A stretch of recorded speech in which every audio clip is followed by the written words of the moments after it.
Hello, hello, John. How are you doing? I'm good, man. I'm good. I love it. Well, welcome to No One Can Hear You Pod. My name is Nick Lydon, and I am here as always with my co-host John McKittrick. In today's episode, we will be discussing Scarface, which was released in 1983 and directed by Brian De Palma. Our conversation is going to go over how it got greenlit, general production history, its most memorable sequences and performances, and what its legacy and how it compares to crime movies of today. So we do start every episode by going over our most recent watches outside of these movies, both modern and contemporary or historic. But you can jump ahead to the sequence where we actually talk about the film using the chapters in the description. So that said, John, what do you watch recently, bud? Nothing. I didn't see anything. No, I didn't see Oh anything. man, I said the whole part about jumping ahead and everything. I'm gonna put the timestamps in for nothing. Yeah, just no need for the timestamp. Okay. Well, No, what'd you watch? I know you watched some stuff. Yeah, I do have two movies, but only, I mean, one of them I might as well just be like you and say I didn't watch anything.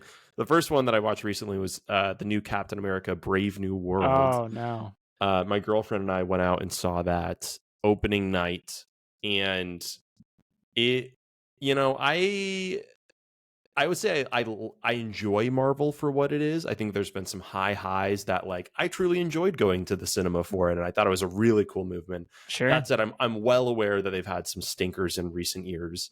I can own that while still saying that there's part of me that has affection for them. Okay, yeah. Not unlike the prequel Star Wars movies in their own way. But that said, this one was unbelievable. Like the number of scenes where there would only be one actor in the shot, and you could like clearly tell that it was because they had done reshoots and the two actors that are supposed to be talking to each other in a sequence aren't in the same state, let alone room. Like it was pretty unbelievable. Like Giancarlo Esposito is all over these trailers, right? Uh-huh. He's in like a couple of scenes in the first third of the movie and then completely disappears.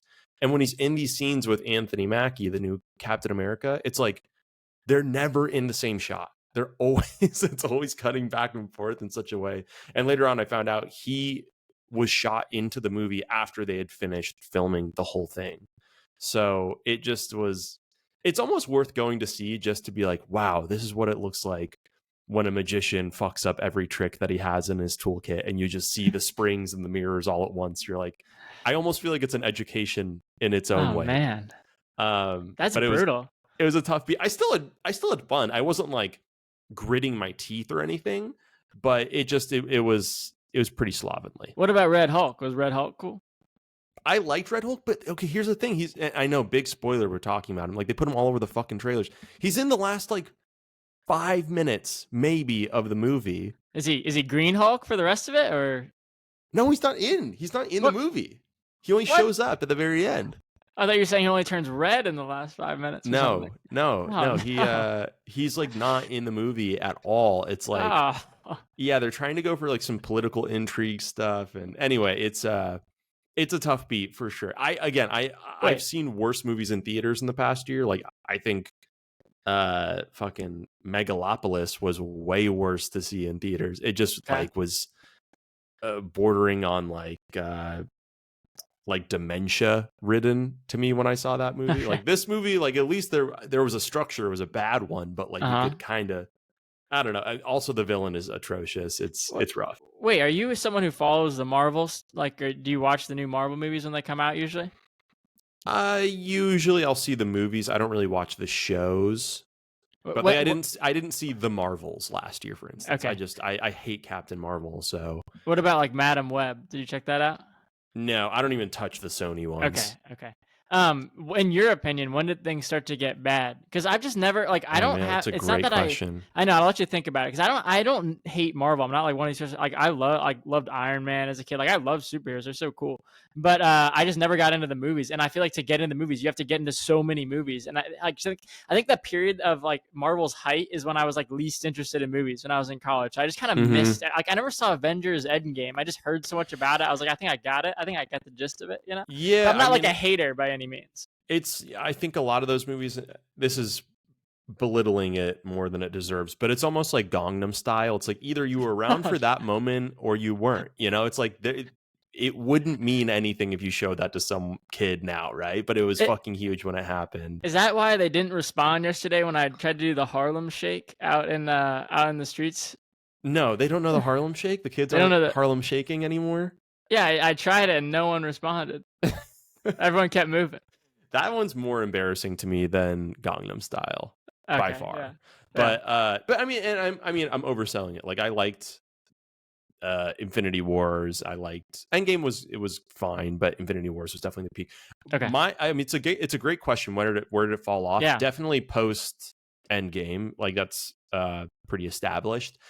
I think what's kind of the hotter take here is people like to be like, dude, it's gotten so shit, it's terrible.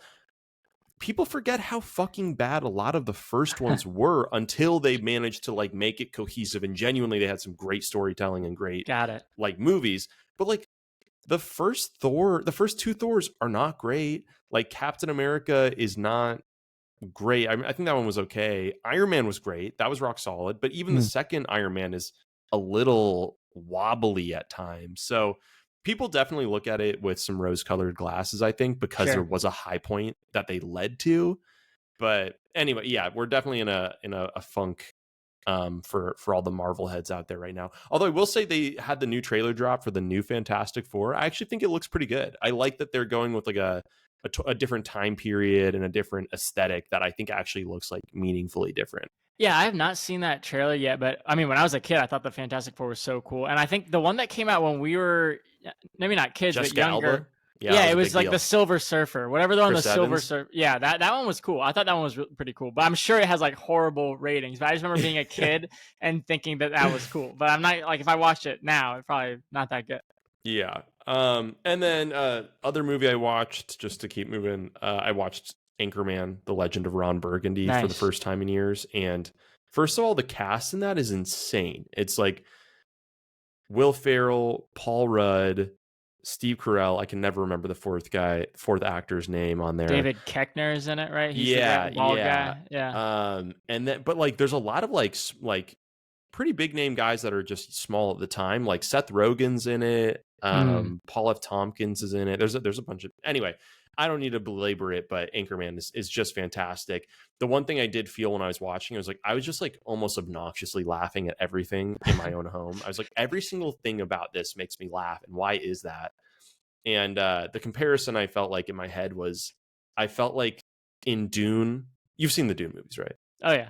Okay, thank God. Like the Fremen, they recognize Paul as their Messiah, but in reality, that's because the Bene Gesserit, like the witches, hundreds of years ago, kind of embedded into their religion and culture what his exact likeness would be. So it was kind of, it's more of like the snake eating its tail, sort of. That's how I feel watching Anchorman and laughing at everything. I'm like, man, this is just totally my sense of humor. And it's like, that's because this fully dictated the blueprint of what my humor is. So I can't not love everything about that movie. Like when you were in high school, were you someone who was quoting Anchorman? No, I think that was too late at that point. Because I was just thinking about how, you know how like when I think when my parents were younger, like the guys who quoted Monty Python, you know, there's always like a group of like the guys who did Monty Python. And for me, I remember like the guys who did like Anchorman quotes or like stuff like that as like kind of the same. I'm trying to remember what like were big comedies when you and I were in high school, though. I mean, people, oh yeah, I guess. Yeah, Anchorman is too old. Anchorman came out in like 2007 or something. So people weren't quoting that. 2007? I think so. No, I think it's later than that. No, it definitely came. It came out 2004, guy. Oh, really? Yeah. Maybe you're thinking of Anchorman 2. Yeah, that came out in 2013. Yeah.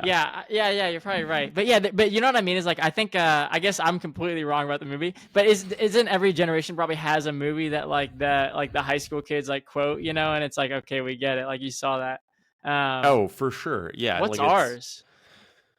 I mean, Superbad came a little later. It's like 2010, I think.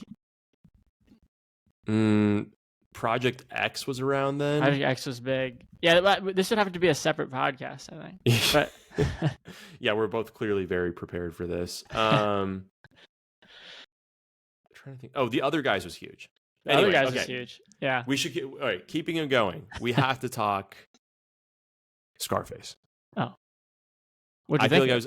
Well, I want you to start because you were the one that picked this movie out. I know. And let me give you the quick summary for those out Okay. there who haven't seen Scarface and for some Haven't reason heard are of. Yeah. yeah. And for some reason are listening to this episode, and listening to us. Like if you haven't seen Scarface, are listening to this episode and are listening to us do this episode, I mean that's crazy. This is better than the Um, movie. Yeah. yeah, I know. So the summary is the world is yours. After getting a green card in exchange for assassinating a Cuban government official, Tony Montana stakes a claim on the drug trade in Miami. Viciously murdering anyone who stands in his way, Tony eventually becomes the biggest drug lord in the state, controlling nearly all the cocaine that comes through Miami. But increased pressure from the police, wars with the Colombian drug cartels, and his own drug-fueled paranoia serve to fuel the flames of his eventual downfall. This movie has 4.1 average, which is good. That's higher than I thought it was. I thought it was gonna be like a 3.8 kind of a Yeah, movie. especially for an 80s. Yeah. It's not fully an action movie, but it's adjacent. It's not far off. Yeah, I think it's action. Yeah, and it's viewed by 1.5 million people. And I'm talking about Letterboxd stats. The app that matters, the pulse of the people. The Letterboxd. Is Letterboxd the people, or are they the intellectuals? You know what? One thing that someone said on another rival podcast is Letterboxd is global. That's one thing that is true. It's very much global, and I think the other like rating systems that we see are probably U.S. based. So it is a good pulse in that regard. Fair. But yeah. I wanted to watch this movie because I've been like thinking about it for a while. I mean, obviously, I went through De Palma's filmography a decent bit this past year. I think I got 19 of 30 the way through. And a couple I'd seen before. And Scarface, I had it 5 stars. I had just when I made my Letterboxd account, thought about the movies that meant the most to me. Scarface was one of them. It was like I remember seeing that in high school and just being blown away by it. Like something about seeing that as a high school kid. I think it really does depend on when you first saw it. It's just so iconic. There's so many great lines. The character is just so fun to do. His accent impression, like yeah. There's something about this movie that like, and then it shows up in rap music. If you're like a guy living in this, you're living in the suburbs, listening to some rap, and they're talking about Scarface. Like, so I think I'd wanted to revisit it for a while and see if it's actually that good. And I think there's some good in it. I think there's some bad in it. And I'm not sure which side of the coin we'll be on. But that's kind of the reason I wanted to do it. When you watched it, what's your relationship with it? And had you seen it before? Did you like it before?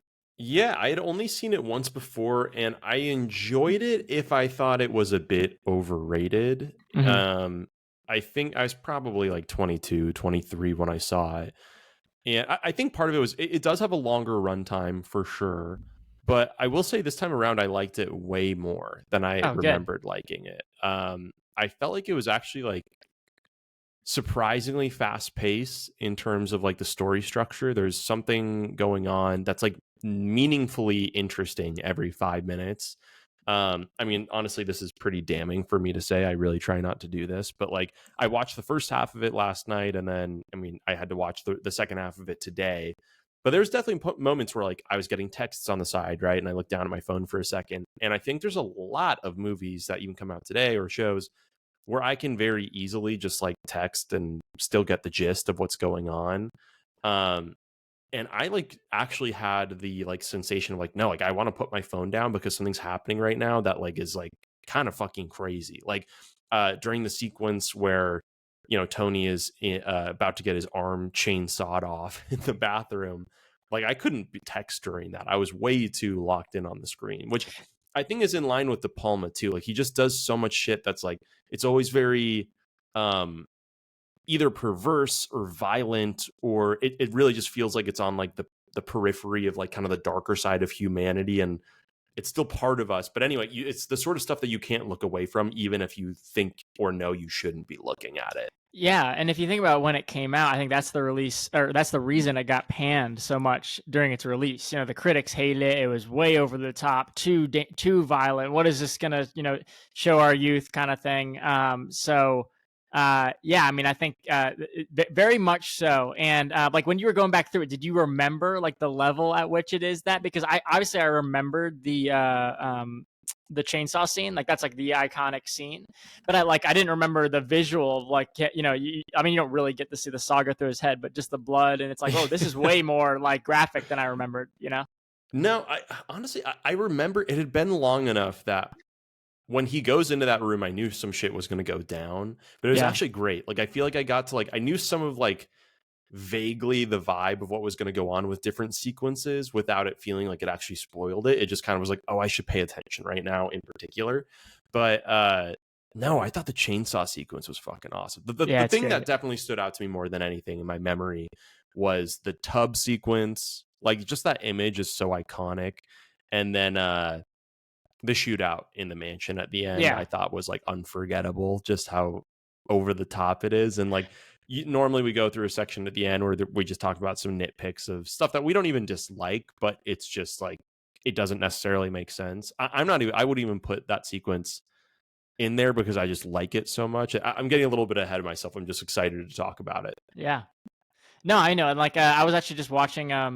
I guess it was like a special feature on it, or maybe it was like a documentary on Scarface. But I was just checking out to see what. I just watched like first 5-10 minutes of it, and the guy Mm-hmm. described it as operatic. And he says, operatic is just a classy way of saying it's like hyperbolic or over the top, and that's so true Mm. for a movie like this. Is like you could look at it as like corny and like what that's crazy, the accent's crazy, the set, like the mansion, everything, but it's like it's when it's a little classier, a little more like seems like it was done on purpose. It's like, oh, that was like an operatic thriller. Yeah, I mean, I guess when there's enough money injected into what the movie is shot as, and also the movie itself, it's about a dude who's got millions and millions of dollars on hand. You don't call it, violent the way that you do like a cartel movie or something. Although it Yeah. very much is a cartel movie. Or also, but like in the performance, like Pacino knows he's dialing it like Yeah. way up. He's not thinking that he's a stage actor. He's like really going for that role. And what happens is then it becomes like one of the most iconic characters ever that people are quoting and that people are dressing up as. And lyrics are rap lyrics are talking about Scarface. Like it becomes part of the culture because that character was so big. The same way like Brando is in The Godfather. Can we say that Pacino is dialing it up in this when it seems like it's more not even a coin toss how many of his performances are him full psycho mode, which is great. I Well, think it's part of why we love him, but it's this is just the speed that it seems like Pacino runs on. Well, except for The Godfather, right? He has a Yeah, clear except for The dial. Godfather. He has a Yeah. clear dial in The Godfather, and I think in Dog Day Afternoon, if you've seen that one with by Mm-mm. Sidney Lumet, it's definitely around like the Son of a Woman and like Heat, where he Mm-hmm. just like is going nuts. But I guess this came before both of those, so yeah, maybe this was the first time he really became a different guy. I don't know. I'm not as like an expert to speak on Pacino's path to that. But yeah, have you seen Heat? Oh yeah. Yeah, like him and Heat is crazy. Yeah, he's electric in that one. But I do want to say, and I'm glad we're talking about Pacino because the first thing that I think Yeah, of the strengths of the movie really is it's in a large sense built on Pacino. Like he's so you cannot look away from him. He is partially because you're afraid of him, almost yeah. like he is just this mad dog on a short leash sort of energy. But it really is crazy that within The Godfather comes out in 72. Part 2 comes out in 74, and then this came out in 83, so that's 9 years later. And it is just so fascinating that he sort of almost gets pigeonholed into being like a drug lord, or at least organized crime affiliated man. And he does it so differently between those two movies, but it's just crazy to me that one guy could be so famous for two iconic parts that are they're very parallel to one another. Oh yeah, definitely. Yeah, but I think.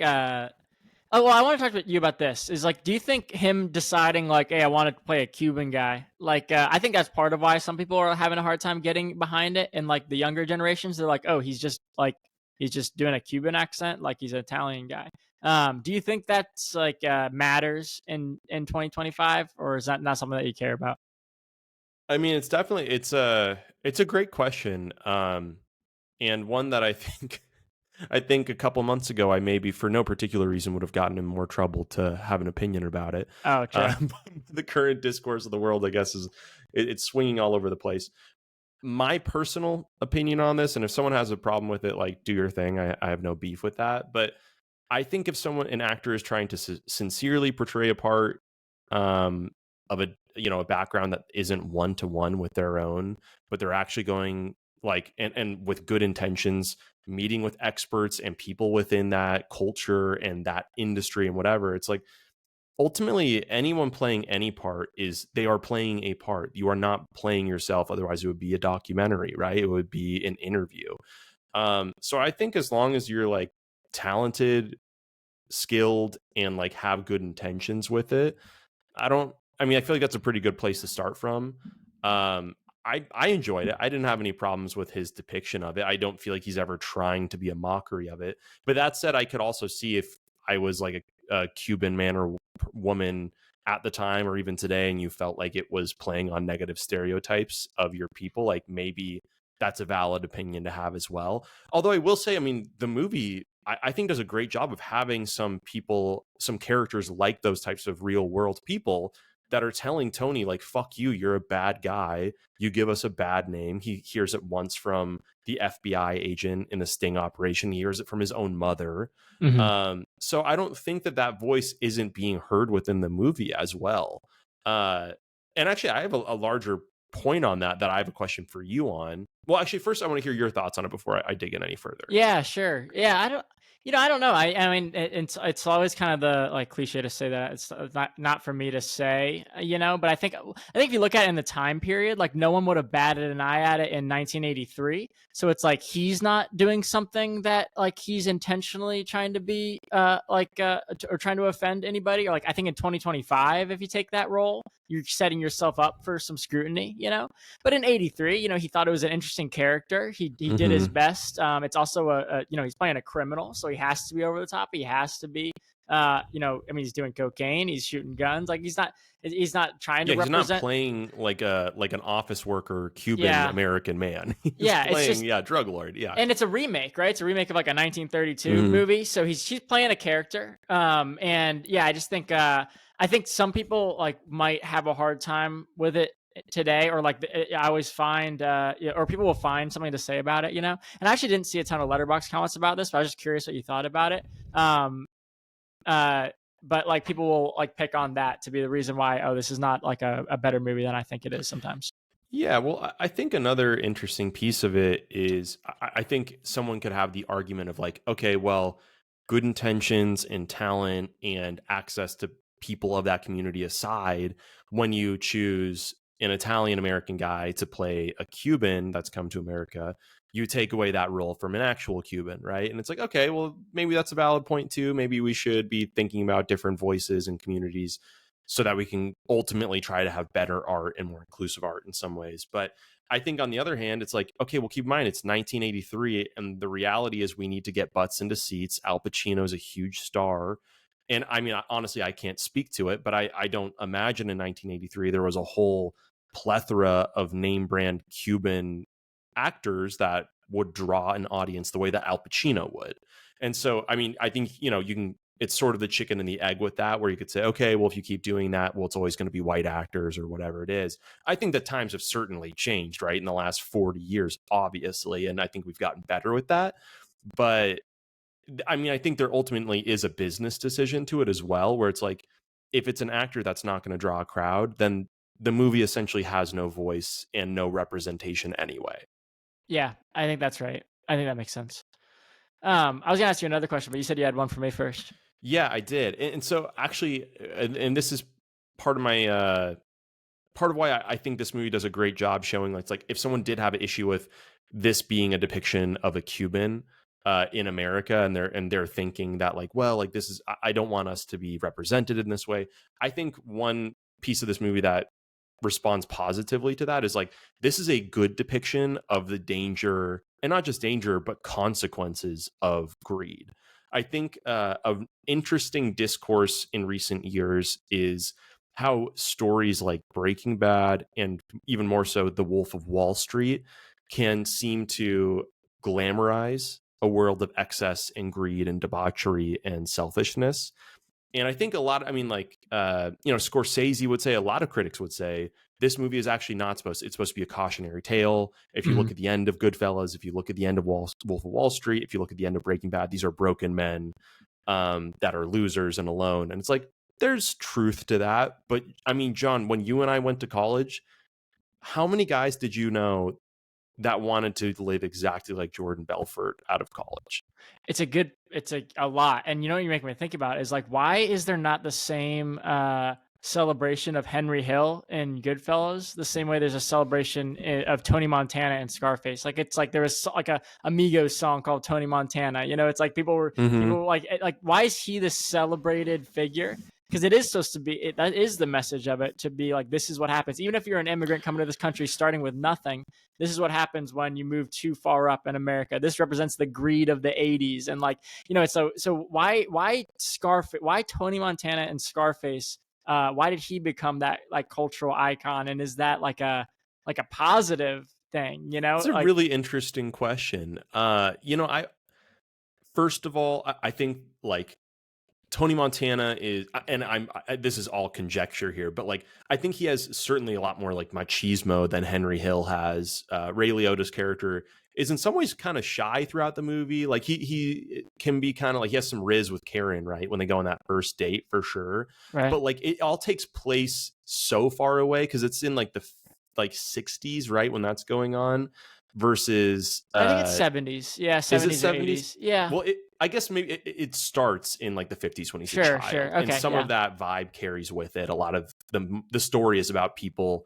really being at the end of something, to quote The Sopranos. But Mhm. anyway, so it feels aging in its own way. Even once they're in the 70s, they're still communicating with guys that are very much stuck in the 50s. This movie is about like kind of the edge of like sort of getting into the modern era, right? They have security cameras. They're like starting to do surveillance and things like that. So there's sort of a modernist, but I Ah. think I'm kind of getting too into the weeds. I think it's more about like, it's about Miami. It's about being sexy. It's about having cool clothes and a hot girl on your side in a way that I just don't think Goodfellas is reaching for. Because it's glorifying it, right? Yeah. And that, I think that's the crux of like the debate and why the critics panned it. And like, I'm not saying I'm on this side, but I think people probably felt that this was glorifying this violence. Even when he dies at the end, it isn't this great rise and fall that like Goodfellas, where it makes everybody leaving the theater go, I never want to do drugs or join the mafia. Like Goodfellas makes you feel sick at the end that like that Mm-hmm. happened. Scarface, even when he's down and out, he's killing every guy in the building. He's got the like noob tuber on the machine gun, you know. Yeah. He's balling. So and then he got claimed in like the culture as this like icon for like crime, you know.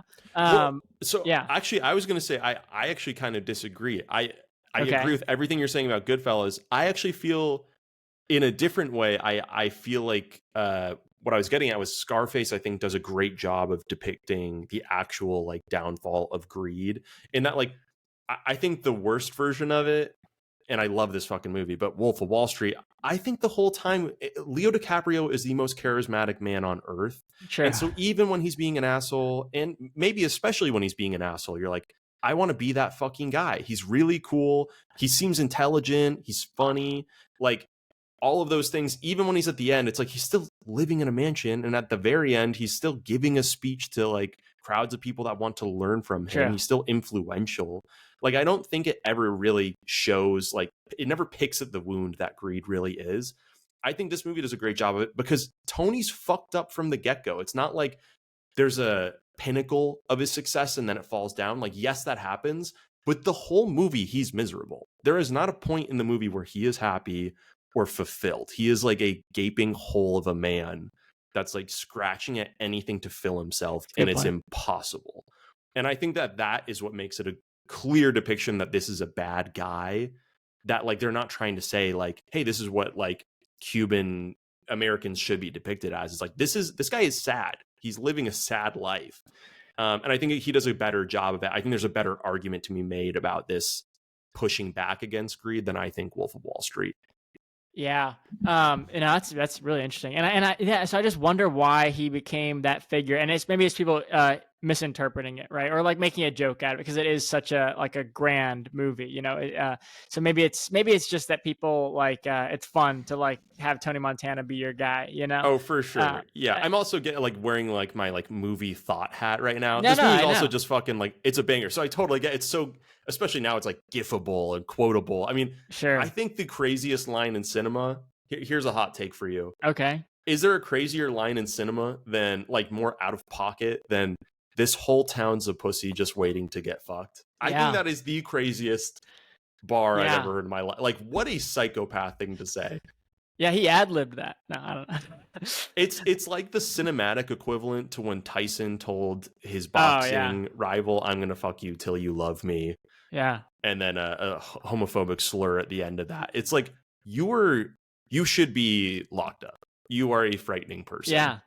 No, I know. I mean, what about some of the lines in this movie? Like, it's got the most iconic stuff. Like, dude, I got chills at the "Say hello to my little friend." Say hello to my little friend. Yeah, But it's I've great. seen that 1,000 times. I'm like, why do I still get chills by this? Wait, how many times have you seen this movie? No, not 1,000. Oh, Like, you've just seen that I don't even scene know why or- I just said that. Like, I don't know why people say that. When people say like, "Oh, I've seen this movie probably 100 times," I'm like, really, 100? Like, you sat through this 100 times? You know, I've seen this movie. How many favorite movies do you have where you're like, oh, I love this fucking movie, and in real life you maybe have seen it 3 times in your whole life, or maybe 4? I mean, that's a great question. There's probably movies in my top 20 that I've only seen once, and it's just like that resonated with me so much that I know it's in there. But yeah, no, I mean, this is the thing. I've watched this movie all the way through at least twice, and it's all anytime it's on TV, I have seen parts of it. So it's like becomes this thing where you like I've seen that scene a bunch of times, the ending scene. Yeah, it's fantastic. I do want to talk about a couple more specific scenes before we go on. I feel like I like the whole opening sequence. I think it's fascinating. The intro sequence where it's talking about something like I can't remember the exact number, but it was like I think 2,500 or something inmates. Anyways, I'm butchering this, but my point is it was an interesting historic piece of Cuba releasing these prisoners along with actual refugees to Florida. I think they do a great job through that whole like building, like showing them working at some sort of food like restaurant across from the club, and like there's already this like very clear Tony Montana has this like deep, not just like desire, but like envy. It should be mine of all these different things. I think once we get into the drug deal sequence with the chainsaw, that's like the first, like we've gone into second gear now. Now this movie is like really fucking revving, and this like we're in the car. I think that's great. I think it's once we get to Bolivia though, and we have the sequence of Omar getting hanged out of a helicopter, and you start to understand the power of the forces in play here, is when the movie really takes off. Oh yeah, I think that's a great point. Yeah, I mean that Miami Beach scene is so great, and like it's cutting between Manny in the car talking to the girl. You know, they just build so much tension in that scene, and then just the like there's just a complete shootout. I don't know if you looked up this when you're doing some background, but you know that building is still there, but it's a CVS. Wait, that which apartment, building? The apartment. That's a CVS now? Yeah, it's a CVS. What do you mean? Like they've like reused the apartment for look at pictures of it. It's weird. Pharmaceuticals. It's like, if you look at a picture of it, you'll laugh because it's like boarded up top, and then it's a CVS, and it's like right between 2 hotels. But wow. Yeah, I know. I spent so much time in Miami, and I wish I had gone to see that. But yeah. Oh, the other thing I want to talk to you about is Michelle Pfeiffer. She's great. I think she's great too. Is there enough of her? That's a good question, actually. Because I feel like okay, she does what she does really great is like being she's mysterious and she's very attractive, and you get to see like glimpses of her. You know, this is a really good question. Yeah, so it's the way they set her up is great. She's kind of like a fleeting. Every time she's in a scene, it's like it's very brief. You know, not always, but you know what I mean. She's kind of just always in the background. I mean the fact that she just switches guys, husbands. Like and then I don't know. I just wanted to see what you thought on her role. I mean, she's a great actress. I think she's great in whatever the part was that was written. I don't know if it's the best part, but yeah, I want to see what you thought. Okay, I actually was going to bring this up later. I have 2 bits on Michelle Pfeiffer here. The first is I want to respond to your question. I think she's great in the movie. I think she really does convey like this. There's sort of a hopelessness to her despite her obvious competence. Like she's a smart woman. She can speak her mind, but she understands how little of a say she has in the game. I think it's one of maybe the weaker parts of the movie to me, the sort of not even romance, but I guess the courtship you could say between her and Tony. It's interesting that she doesn't ever tell Frank about his coming on to her. It seems like that would maybe happen sooner, but maybe it's because as a woman in the 80s or the 70s or whenever point in time it was, it's Try sort to of keep, guilty by association. well, It's she's trying like, to keep her options open. yeah, I mean, maybe that too. Respect. Yeah, she's hustling. She's It's a grinding out cutthroat. there. It's a cutthroat business, man. She's out there. She's trying to see who's next up. I respect it. It's just a character. She Well, naturally I do think that. it could probably be both. I think it could Yeah, be like, hey, we'll see what how the dominoes fall, but you're right. also, or when Tony's sister Gina goes into the bathroom with some guy, what does Tony Montana do? You think he's going to kick the shit out of the guy. The guy gets out and he slaps his sister. Yeah. So, that kind of depicts pretty well like how women are viewed in this way.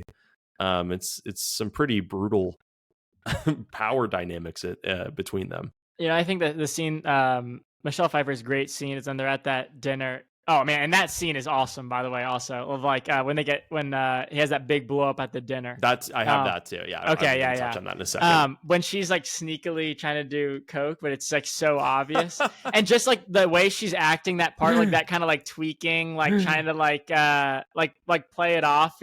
She is so good in that part. Oh my gosh, I wish they gave her more. I think to my question I asked you, I wish she had more to do in it. And I rarely say that. I usually am like, yeah, I mean, it's good how it is. But I think in her case, I wish she was in a little bit more.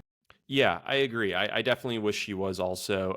If only, I mean, because I think she does a great job. But if not for that, also for the fact that like it feels a little askew the amount of like screen time she gets like in the before and after of his ascension into being a drug lord. And you kind of wish you get to see like what did it mean to him when she leaves. There's really no weight to it afterwards. So just maybe a little bit of a discord there. The other piece I did want to say about Michelle Pfeiffer and about Stephen Bauer, who plays Manny. Does this movie have the hottest supporting male and female leads in female history? Because I think Michelle Pfeiffer is so gorgeous in this, and Steve Bauer as Manny is like a gorgeous man as well. Which one do you prefer? Depends on the day. Depends on the day, John.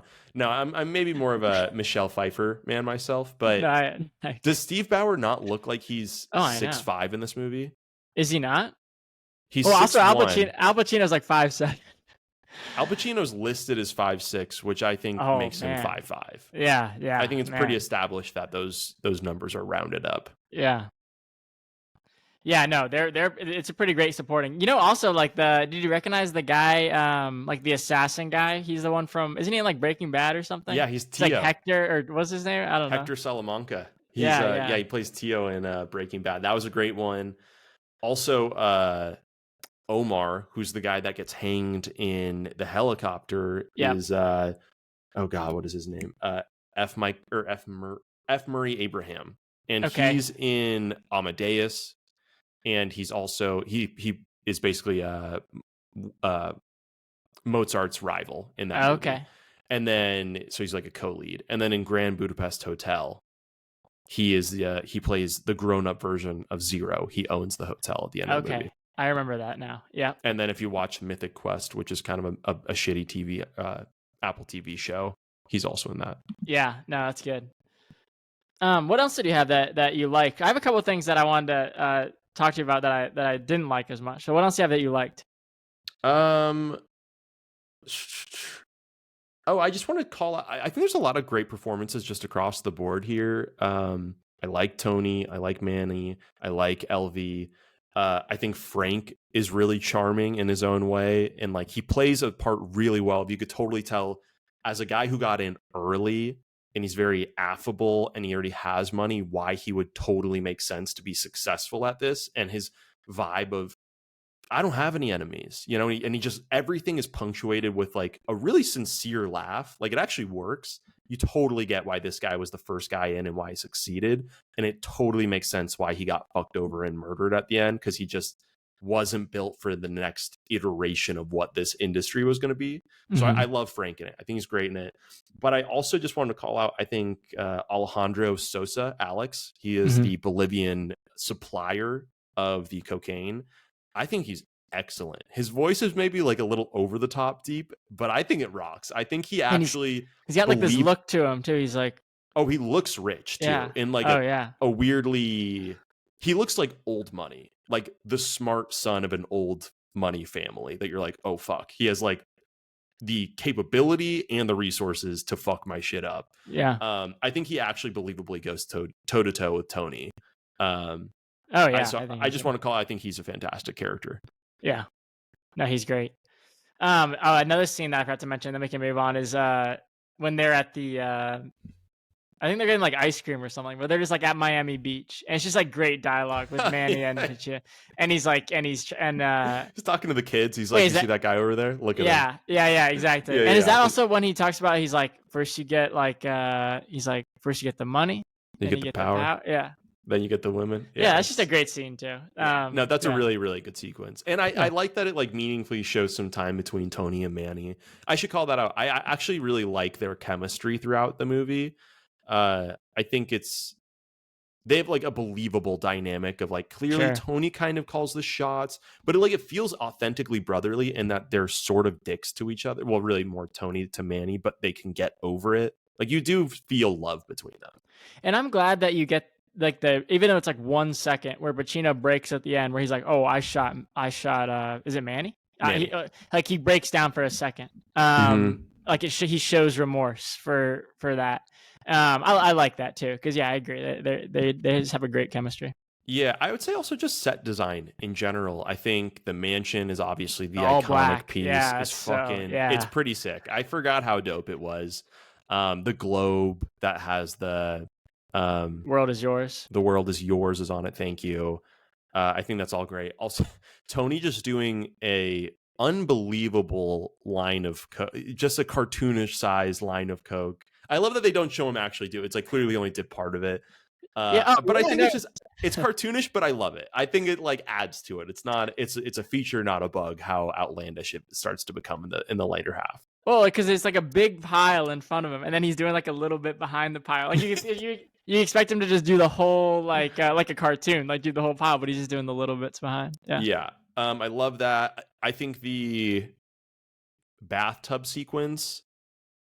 Oh yeah. It's yeah. always a great use of space. You really understand where you are in these rooms, and I think it's a subtle thing to point out. Like it's subtle to notice, but I'm a great movie critic and reviewer, so I do notice it personally. Right. But I do seriously think that tub sequence looks so good. It's just shot well. Like you see the allure in that moment. You're like, fuck, this guy's so miserable, but like, damn, is he balling? I mean, you cannot argue that this guy is fucking balling so hard. Yeah, would you not want Michelle Pfeiffer's life also? Like she just chills. It's pretty sick. I would not want Michelle Pfeiffer's life I could do that. All. Oh man, I could do that. Just rotating between men that kill your husband. Just chilling at the pool. At the hotel, motel, Holiday Inn. Yeah, why not? All right. I'm trying to look through the timeline of anything else in my sequence. I'll tell you a couple of things that it's not even that I didn't like it. It's just like funny things to call out. It really is nitpicks. I'm trying not to use that word, copyright strike. I know, literally, I think about that too. When he's dancing in the club, when Pacino's dancing in the club, I'm like, oh, this man's not Hispanic, Like that was the first time. He has no sauce. Like just nothing. Yeah, you can see the that's a great point. That's a really good point. I just like, specifically, this man's not Hispanic is a crazy. Now I'm not buying it. I was okay. I was okay the fact that they were speaking English mostly. I'm like, yeah, they're assimilating to the culture. Like I'm willing to let that pass because it's like a Hollywood movie that they're gonna like make them speak English, awesome. Even though like there's no way they would. Actually, he's like kind of just throwing the hands up. He's just like, oh, I know. I don't even know if he's this smooth, and I'm not that smooth, but he's. Yeah, that was much smoother. That's how bad it is because what you just did, that was like much better. Honestly, thank you, John. It's one of the nicest things you ever said to me. That was great. We should also call out that John's part of the Latino tribe. He's in the family, so he actually really knows the analysis on how a Cubano man should be moving in the club like that. And he was in Miami. He was living there. I lived there, yeah. And my other nitpick is the fact that like this is what I was gonna say is I get him and Manny speaking English to each other because like okay they're trying to assimilate to American culture whatever, but when they're working at like the bodega or whatever and the sandwich shop owner is talking in English to them, I'm like all right, please come on, make that guy speak Spanish. Like this is just not authentic anymore. But then they have the hitman speak Spanish later, so I'm like why not give a couple more characters like a Spanish speaking part. If you want this to feel like, Cuban refugees, Miami 1970s, That's a good one. I'm sure that they also or just didn't 60s. want to scare people away with, oh no, I have to read on a screen. No, I know. No. Yeah. No, I hate to even say it's a nitpick because it's an American movie. Wait, what time period does this movie take place? Is it 60s? I think it's the 70s. Oh, is it? Okay. Yeah. You go ahead. I'm gonna look that up while you go ahead. Okay, Yeah. do it. And then I liked this is a little bit of a tangent, but I do think it's an interesting sequence of Tony choosing to kill the bomb maker assassin rather than killing the informant or kind of the whistleblower of Bolivia.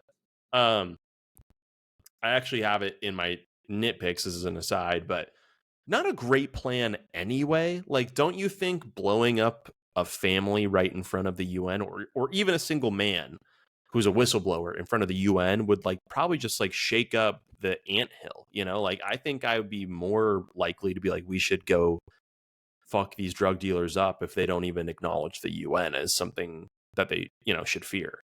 Yeah, pretty cutthroat by the guy.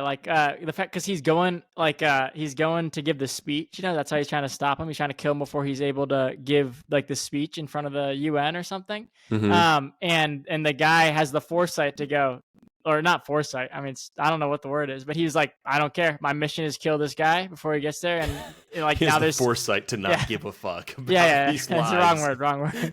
He's like, now that their whole family is in it, it doesn't change my my mission objectives. I'm this guy's a real one. This guy's a hard worker. He's an old head, It's respect men in a profession where men die young. Yeah, or respect old men. It's interesting that Tony does draw a line there. So it does seem like he has a bit of a soft spot for women and children. Well, so maybe that's another nitpick of the movie is I'm kind of unclear on his moral compass, and maybe that's because of the drugs and because of whatever. But it's he shoots Manny, then he feels bad about it, or he wants to protect Gina, then he's hurting her, and then he wants to screw over everybody in the whole world, but then he's not willing to kill a mom and children when everything's on the line. So yeah, it's a little all over the place, but.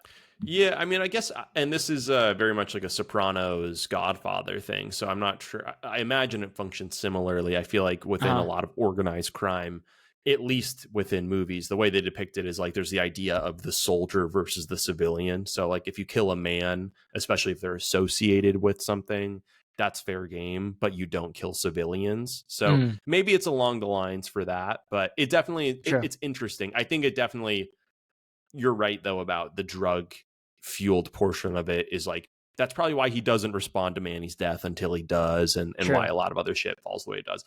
We talked about it earlier, but I do want to say or ask you what your favorite shot of the movie is, or I can give you mine first if you need a second. Yeah, give me yours first. That's okay, my favorite shot of the movie, and we talked about it a moment ago, is the scene where LV walks out on him in the restaurant at the end, right before Tony gives the "you're all a bunch of fucking assholes" speech. Says, because you don't know what you want to be, say goodnight to the bad guy. And when it's so good. First of all, it starts with just a still still frame on him just looking so unhappy, but not uncomfortable. He's never uncomfortable in this movie. And I think it's because he knows who he is. He has nothing to prove to anyone, or at least so he believes. And then it goes into this great rotating shot where you see all around him, it's all white people. He's the only, Latino person in this room. Yeah. And he sees I've ascended to be amongst you. But he still doesn't feel their peer. He still feels like they look down on him. I mean, rightfully so in this instance, but I think it's also just beautifully shot in the restaurant. Oh yeah, I agree. Yeah, mine would. I mean, that's such a great scene and such a great shot. I think there's more cinematic thoughts than I'm thinking I can think of right now. When I was watching, I was because it is a De Palma movie, and even in the worst De Palma movies, you're gonna get some cool sequences or even just some cool shots. So there's definitely a couple that are probably better than this, but the iconic shot, and I think what really added to this being what it was is just him at the desk in the end with the black walls, and just that's the one you think about. That's the one I think about. But I'd have to go back and watch for this because I'm sure there's much more beautiful shots in this movie, because I remember realizing it last night and just going, oh yeah, there's De Palma at work again. I'm glad you bring up De Palma because that reminds me of a shot. I was like thinking in the moment. I was like, oh, this actually reminds me of oh god, what was the woman movie we just watched recently? Oh, Dress to Kill. Dress to Kill. The woman movie, LOL. Yeah, that's very progressive of you to say that, to call it. Thank you very much. No, there was a shot that reminded me of Dress to Kill, which was when Tony is at the club right before there's an assassination attempt on him, which is great, by the way. I mean, these two fuckheads just really messed the whole thing up. But oh yeah, it cuts from the two would-be assailants that are sitting there with their submachine guns underneath their newspapers or whatever, which just does not look subtle at all. No. Especially at this club full of gangsters that would recognize a hidden gun. Right.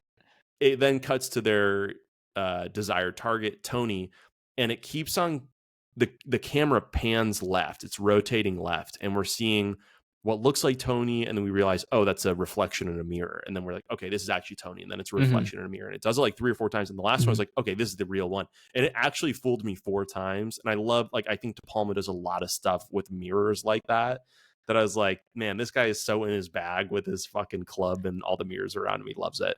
Yeah, you know what's funny is I'm the kind of guy when I'm watching I watched this movie with my girlfriend, and that shot I was like, De Palma loves mirrors, and she's probably like, no, literally I was like, this is so De Palma, he fucking loves this shit. Yeah, and she was probably like, he loves perverts and mirrors. Cool.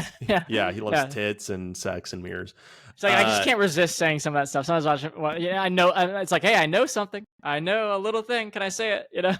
Wait, did you say that to her? You're I was like, oh, classy De Palma. Yeah, I was like, oh, De Palma loves mirrors. I just like can't. She was just probably like, cool. Yes, dear. Yeah, that's great. No, it's just like, so but I know it when I'm like charging up to say it. I'm like, she doesn't care about this. No one cares that you know this. You have to do it. You have to do it. I think that if you don't say those things, that's how you get stomach cancer. Well, I think you can do a couple. Yeah, right. No, and I think you can do a couple. You got to be tasteful with it. If it's every scene, you're like, oh, we know that guy from Parent Trap. You know, it's like, okay, like relax. All right, I do have a nitpick to bring up on the topic of perversion. Just another classic De Palma staple here of Tony's Oedipal relationship with Gina and the sort of strip assassination attempt at the end of the movie. I think it's an interesting part of the movie. I'm down to be open-minded about to like have like a well-intentioned conversation about it. I truly don't really understand fully the purpose of it. I mean, I don't know if it's meant to fill in some gap of our understanding of Tony's psyche and what does he really want from the world and what does he fear. I honestly was a little lost on it, though. I mean, he's a control freak. He lives to dominate, to own. Like, he's very alpha, quote unquote, in that sense. And I guess for whatever reason, she falls into his purview of like, she's my family, I own her. But there's definitely a sexual element, which is an odd piece. Yeah, I meant to look this up, what other people were saying about this, because I've forgotten about this. And when I saw it, I thought it was a dream first, you know? Like the first like 20 seconds of it, I'm like, oh, this is like he's tripping. It's a vision, or it's like a hallucination. What you just said is like it's supposed to maybe signal his like a break in his psyche or something. But if I had to guess, or if I had to guess what I thought it was, it'd probably be something like that. Like, I don't think it's full on that, but it's something to symbolize like, okay, he's totally out now. He's totally gone. It could have been what actually happened. I'm not sure, because then she definitely gets shot there, you know, but it almost seems like it kind of goes back to reality. I don't know. It's hard. It's tricky with De Palma. Like he likes to throw in some dream stuff sometimes. Yeah. It's worth mentioning. It's worth mentioning. Definitely, yeah. Definitely above my pay grade and academic certification. I think you need at least a master's or probably a PhD to really dive into that one. Well, there might not be an answer. That's why it's fun to bring it up and talk to you about it sometimes, just to try to interpret it. Because sometimes there's not an answer. It's almost better when there's not an answer. Like when directors go and tell you what it means, it's almost less fun. You know, it's fun to speculate if that was real or not. It's fun to ponder if he wanted to fuck his sister or not. Well, not that. But did it actually happen, or is that signaling that he is now fully broken and this is like just a haze? I think it has to have, though, because she's in there, and there, especially because there's a whole sequence of him like speaking to her dead body. Yeah. No, I know. I don't know. I don't know if it definitely doesn't mean anything. Like, it doesn't prove anything, you know? Well, I mean, I guess you could argue that it does. I guess you could argue that is real. But yeah, I don't know. It's interesting. Uh, all right, and then I think really the last thing I had. It's interesting to me that they have like a sort of proto Terminator figure on the Bolivian assailant. Like, first of all, the Bolivians really get their shit together quick. I mean, for not being able to kill one guy in front of the UN, True. they are able to muster a force of like, it looks like there's 50 Bolivian or at least like forces belonging to the Bolivians scaling those walls. They are garroting everybody, no problem. These guys are efficient. But I do think it's interesting. There's like, there's like a boss clearly amongst them that literally looks like the Terminator with the sawed-off shotgun Yeah. that kills Nick the Pig. Great character name, by the way, and Yeah. Tony at the end. So, it felt a little like tonally off to me. It felt very 80s seeing that guy. Yeah. I mean, man, this is making me think of like, now, what if the whole last, like, that whole end sequence is just like a full on, like, to the top extreme, and like maybe some of it isn't like, even after like he shoots the whole room up, like there's more guys still running in. It's like, Mm-hmm. okay, how is there still more guys running in? And to your point, it's actually not even possible for them to mobilize that kind of team, like airdrop them in, you know. So it's like, maybe this is all like, we're off the I don't know if you can say that anymore, off the reservation. I'm not sure. Well, I guess let's not decide here. Let's not figure it out. No, let's get into it. Why not? It seems like a good something Well, we I could would take be a good guess. at. No. Anyways, maybe it's all supposed to be just out there, like the same way that like Kill Bill, the ending of Kill Bill Volume 1 is like, that didn't actually happen, right? It's like a kung fu movie. It's like the most extreme like battles, but it's like not supposed to be taken as like literal. Like that's like literal. Does that Yeah, make sense? I mean, I think with Kill Bill, I view it as surreal Right. almost. So it's like it is real. It's just that they exist in a world that's like, you know, it's stranger than real life, but it is not quite magic. You know, like Right. something like this can happen here. And in I this movie, there's choose. nothing else that like would imply that, I think, is what you're saying. And the only thing I'd say is like, maybe at the end it's a full on break, like the scene with the sisters, a signal that something else going on here. The fact that they just show up out of nowhere is a Mhm. sign that maybe that it's like he's kind of out now. I don't know. I personally, I think it's all real. I think it's Fair. just De Palma is like, let's go fucking big, baby. I'm Yeah. about Yeah. it. Spielberg actually helped him with some of the shots at the end, which Okay. um, I honestly couldn't tell you which ones, but I do know that he was there for the day to help direct, just like as an invite from De Palma, which is pretty cool. But regardless of if it's real or not, I think it's an incredible sequence. Like you cannot look away at any point in it. And I think in large part that's like the way it's shot, but it's also, I think again, the set is so good. It's so cool to look at. It feels like you're in like a Call of Duty map. I'm sure they probably base Call of Duty maps off that fucking mansion. Yeah. It looks like the staircase in Kino. Yeah. All right. Anything else on your end? No, man. But I'm down to talk some closing thoughts on what you rated it. Yeah, I gave this one God, I'm still so torn between and this is where I'm going to do the thing you're not supposed to do as a reviewer or critic of something, where I apologize for something I'm about to say, but it is sort of, it's ultimately arbitrary and silly to try to assign a number to this, right? We're aware of that. But to me, I would say this is between a 4 and a 4.5, where like I genuinely did find this really interesting and engaging, and like I think the design is like some of the best of any movie I've ever seen. I love the performances. It's such a movie of its time. It's a little long. I think there's some parts that could have been cut.